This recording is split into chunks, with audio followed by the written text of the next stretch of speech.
خواتین اس میں سے نکلنا چاہیں, وہ اپنا موڈ بوسٹ کرنا چاہیں, اپنا مزاج بہتر کرنا چاہیں, اور انہی ریسورسز کے اندر رہتے ہوئے, کیونکہ پاکستان میں ان کے پاس جو ہے کوئی اوپر سے مغرب والے ریسورسز نہیں آ جانے, ویسٹ والی خواتین والے ان کو ریسورسز ایک دن میں نہیں مل جانے, تو وہ کیا کر سکتی ہیں اس غصے سے اور اپنی طبیعت کی بے چینی سے نکلنے کے لیے؟ آپ بہت اچھا سوال کیا, اور سب سے اچھی بات جو آپ نے آخر میں کی کہ موجودہ ریسورسز میں رہتے ہیں. بالکل ایسی you should be smart enough to adapt your own environment. لیکن اس سے پہلے ایک بات جو سمجھنے کی ضرورت ہے وہ یہ ہے کہ آپ کو پہلے اپنے رائٹس کا پتہ ہونا چاہیے.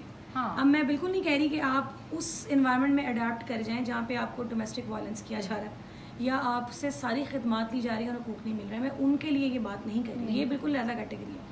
میں ان کے لیے بات کر رہی ہوں جہاں پہ صرف چھوٹے موٹے ہلکے ملکے تنازعات ہیں, اور وہ اس وجہ سے ہیں کیونکہ برتن بھی کہتے ہیں نا بڑے جہاں ساتھ ہو تو آپس میں لگ جاتے ہیں. تو میں ان کے لیے اسپیسیفکلی جو ہے نا وہ بات کر رہی ہوں.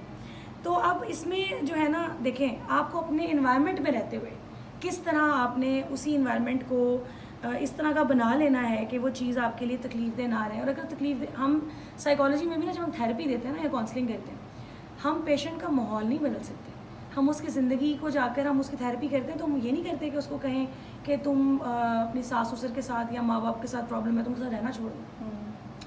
آپ ان کو یہ سکھاتے ہیں کہ آپ نے اسی ماحول میں رہتے ہوئے دیکھنے کا زاویہ کیسے بدلنا ہے, کہ آپ کو دیکھنے کا زاویہ ایسے بدلے کہ وہ چیزیں جو پہلے تکلیف دیتی تھیں ان کی سینسٹیوٹی کم ہو جائے یا تقریباً ختم ہو جائے. ختم کبھی نہیں ہوتی, کم ہو جاتی ہے اتنی کہ وہ آپ کے لیے زیادہ تکلیف کا باعث نہ بنے. آپ کو دیکھنے کی اینک بدلنی ہے, آپ کو تھاٹ چینج کرنی ہے.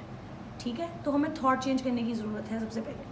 تو آپ یہ دیکھیں کہ اللہ تعالیٰ نے آپ کو اس لیے بنایا کہ ہر شخص کا اپنا ایک ٹیسٹ ہے, اور قرآن میں بھی اللہ پاک نے فرمایا کہ ہم نے انسان کو اس لیے بنایا کہ ہم پرکھ سکے کہ تم میں سے اعمال میں سے بہتر کون ہے.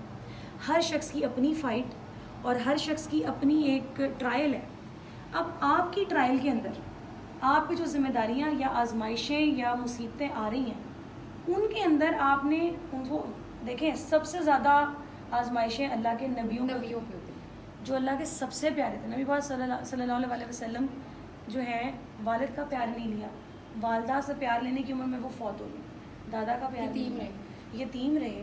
پھر لوگوں نے ان کے حق کی آواز بلند کرنے پہ بھی طائف کا واقعہ سن کے انسان سوچتا ہے کہ یہ وہ شخصیت جن کے لیے کائنات بنی اور ان کے جوتے خون سے تر ہو رہے ہیں.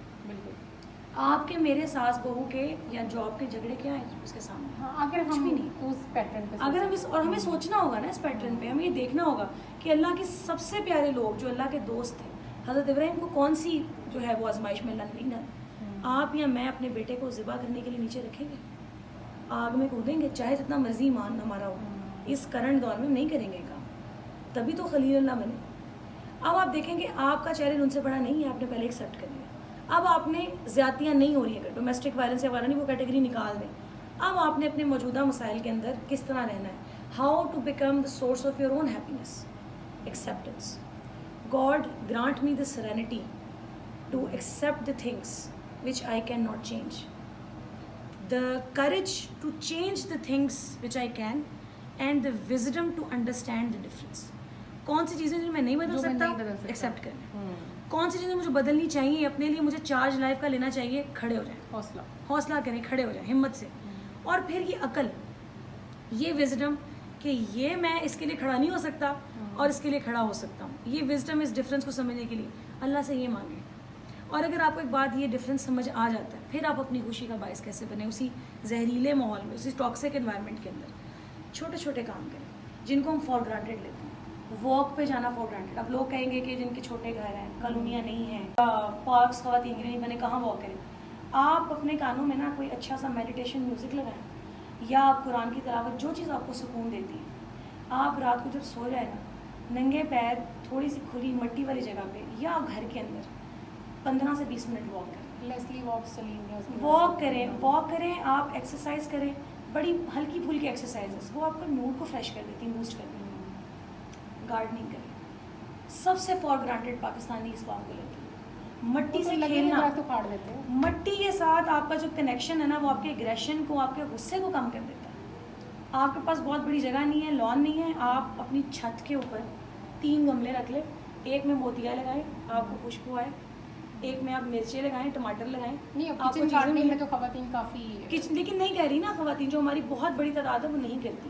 یہ جو تو پڑھا لکھا طبقہ ہے نا, یا جو ماڈرن ابھی ہو گیا یا مڈل کلاس, وہ تو کر رہے ہیں. میں ان کی خواتین کی بات کر رہی ہوں جو خاص طور پہ گھروں میں رہتی ہیں, ان کو ان چیزوں کا ایکسپوجر نہیں ہے. وہ اگر مٹی سے کنیکشن ڈیولپ کر لیں نا, ان کا ایگریشن آدھا ویسے ہی ختم ہو جائے. مٹی سے کنیکشن کریٹ کریں. ایکسرسائز میں نے بتائی آپ کو, واک بتائی, مٹی سے کنیکشن بتایا. پھر آپ یہ دیکھیں کہ جو آپ کی قرآن کو سننا, یا میں نے آپ کو ایک جو پہلی بات بتائی تھی, ہرٹ پیپل. جب کوئی آپ کو بہت تکلیف دیتا ہے تو آپ اس بات کو سمجھے وہ خود تکلیف میں. یہ بات سمجھنا جس وقت آپ کو تکلیف دی گئی ہے بہت مشکل کام ہے. بہت, میں کہتی ہوں انسانیت کی معراج کا کام ہے. انسانیت کی معراج کا کہ آپ کو کوئی بندہ کسی نے تکلیف دی اور ہرٹنگ بات, یہ بیچارہ اندر سے دکھی ہے نا اس وجہ سے. آپ دیکھیں کہ کوئی شخص طنز یا تانا یا حسد نہیں کر سکتا جب تک وہ آپ کے لیول کا ہو. وہ کسی نہ کسی چیز میں آپ سے نیچے ہے, یا کوئی نہ کوئی تکلیف اس نے ایسی اٹھائی ہے جو آپ نہیں اٹھا رہے, اور آپ کو دیکھے وہ کہہ رہا ہے اس نے کیوں نہیں اٹھائی. وہ تکلیف میں ہے تبھی وہ آپ کو تکلیف دے گا, تو فارگیونیس پڑ جائے گی. چاہے وہ آپ کے گھر کا کوئی بھی بندہ ہے, باہر کا کوئی بندہ ہے, تکلیف میں موجود بندہ تکلیف دیتا ہے, اس کو اس حوالے سے جو ہے نا وہ معاف کرنا چھوڑیں, وہ سیکھیں, اور اس انا کو جو ہے نا وہ دبائیں. اللہ پاک یہ بھی قرآن میں اللہ پاک نے بڑی خوبصورتی سے یہ بیان کیا ہوا ہے کہ اللہ شیطان جو ہے نا وہ تمہیں خود غرضی کی طرف مائل کرتا ہے. لیکن جب آپ سیلف کو پیچھے کر کے کسی اور کا سوچتے ہیں نا, تو آپ کا ایک ایسا اسپریچول, ایک ایسا نیچرل کنیکشن ڈیولپ ہوتا ہے اس ایک اور دنیا کے ساتھ, ایک اور یونیورس کے ساتھ, جہاں پہ جب آپ معافی دیتے ہیں نا تو معافی آپ تک واپس آتی ہے. آپ کے پاس سے ایسی پازیٹیو وائبز نکلے لوگوں کو کہ آپ معاف کرنے والے, اسپیس دینے والے, مسکرا کر بات کو ختم کرنے والے. کب تک ہوگا آپ کا, کیا آپ نے تھریش ہولڈ بنایا ہوا ہے؟ ہم تو رہی پوری عمر ہماری تھریش ہولڈ کے اوپر ہے نا, کہ بس یہ کسی نے کہہ دیا ختم ہو گیا رشتہ, یہ کسی نے کہہ دیا بات ختم ہو. ایسے نہیں ہے. یہ تھریش ہولڈ آپ کے دماغ میں ڈیولپ ہوئے ہیں, یہ لمٹ آپ کے دماغ نے ڈیولپ کی ہے. صبر کی لمٹ تو وہی والی ہے پھر طائف والی, کے فرشتے کو بھی کہا تھا کہ وادیاں جوڑنی نہیں کہ اگلی نسل ایمان لے. صبر کا لمٹ تو آپ نے دیکھا ہے. اور پچھا اس میں بڑی بری بات ہے کہ آگے وہ بری بات یہ کہ لوگ کہتے ہیں وہ تو نبی تھے, ہم کہاں پہنچ سکتے ہیں ان کی معراج تک.